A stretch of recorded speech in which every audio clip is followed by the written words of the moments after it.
සියලුම ගෞරවයත් මහිමයත් ප්‍රශංසාවත් ත්‍රියක දෙවියන් වහන්සේටම පමණක් දෙමින් අදත් සන්ධ්‍යාමනය කිරීම සමග එක්සිත් වෙමු. ශුද්ධ බයිබලයේ ශුද්ධ මත්තෙව් 6:8 වෙනි පදයේ ක්‍රිස්තුස් වහන්සේ පවසා තිබෙන්නේ නුඹලාගේ පියාණන් වහන්සේගෙන් නුඹලා යමක් ඉල්ලන්ට පළමුවෙන් නුඹලාට උවමනා දේ කුමක්දයි උන්වහන්සේ දන්නාසේක යනුවෙනුයි. සමහරුන්ට ඔවුන්ගේ ජීවිතයේ පියෙකු ගැන හොඳ හැඟීමක් නැහැ. නමුත් අප සියලු දෙනාටම පියාණන් වහන්සේ කෙනෙක් සිටිනවා. උන්වහන්සේ ඕනෑම වෙලාවක අප සමග සිටිනවා. උන්වහන්සේ අපගේ බලාපොරොත්තු කඩන්නේ නැහැ.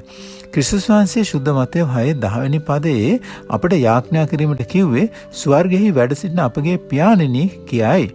එහිම 8 වෙනි සහ 31 වෙනි පදවල උන්වහන්සේ කිව්වේ අපට අවශ්‍ය කෑම, බීම, ඇඳීම ආදිය හිඟවන විට අප යමක් ඉල්ලන්ට පළමුවෙන් උන්වහන්සේ දන්නා බවයි.